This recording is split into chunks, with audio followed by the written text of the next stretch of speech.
La experiencia liberal en México es sin lugar a duda un cúmulo de matices y prácticas que chocaron hasta alcanzar o propiciar una evolución de la libertad como la conocemos en la actualidad. Partimos de que el movimiento de liberación en nuestro país se gesta dentro de un ambiente dogmático. La insurgencia de Hidalgo es basada en la igualdad y el respeto a la coexistencia de las diferentes razas, pero en una expresión de libertad. El cambio de ideas que nació de 1808 a 1830 vino a alumbrar a un singular pueblo que comenzaba a fundamentar su patriotismo y su libertad bajo la premisa de construir una nación con americanos.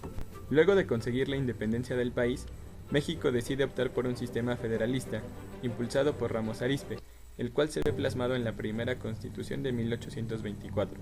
El federalismo triunfa para organizar a las provincias de México, dándoles autonomía y soberanía, quitándoles la subordinación que antes existía como colonia del imperio. Se dividen los poderes de Estado en ejecutivo, legislativo y judicial, lo cual se ve reflejado en los municipios, organizando la política para darle representatividad a cada provincia y voz en las decisiones de nación. Posteriormente, derivado de las continuas rebeliones internas y de errores de Santa Anna, Texas se independiza de México en 1836 para adherirse formalmente a Estados Unidos en 1845, lo cual daría paso a la invasión norteamericana en el 46, teniendo como desenlace fatal la pérdida de poco más de la mitad del territorio norte del país en 1848.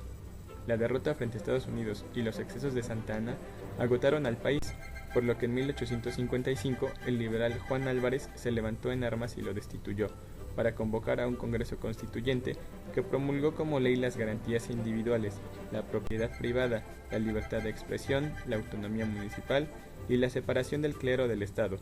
Esto provocó levantamientos de grupos conservadores en contra de la Constitución, lo cual detonó en una guerra de 3 años. Durante este tiempo, los liberales redactaron las leyes de reforma encabezados por Benito Juárez. Luego de tantas batallas, México estaba en bancarrota, sin poder pagar sus deudas, por lo que en 1862 Francia desembarcó en Veracruz dispuesta a cobrar sus préstamos. Avanzaron a la capital y fueron derrotados en Puebla. Después de varias luchas, en 1867 las fuerzas francesas se retiraron y en Querétaro fueron fusilados los generales conservadores Miramón y Mejía junto con Maximiliano de Habsburgo. Una vez derrotado el Segundo Imperio de la República, los presidentes Juárez y Lerdo de Tejada abrieron escuelas, crearon el Código Civil y Penal, se negoció la deuda externa, se aplicaron las leyes de reforma y se trató de conciliar al Estado civil con la Iglesia, lo cual dio como resultado una época de renacimiento cultural en la llamada República Restaurada. Sin embargo, la elección de Juárez y Lerdo de Tejada trajo el descontento al interior del Ejército Nacional, lo cual provocó que el general Porfirio Díaz se levantara en armas primero con el Plan de la Noria y luego con el Plan de Tuxtepec. Gracias a esto, conquistó las elecciones para la presidencia en 1878, encumbrándose en el poder durante casi 30 años. El porfiriato fue una época de orden y progreso. Con la paz, la economía se recuperó, la minería, la industria y las comunicaciones se desarrollaron rápidamente. Sin embargo, tras décadas de permanecer en el poder, el progreso se logró a costa de los más débiles. Los campesinos, obreros y jornaleros eran explotados y despojados de sus tierras. Las expresiones de inconformidad comenzaron a brotar en algunas regiones del país.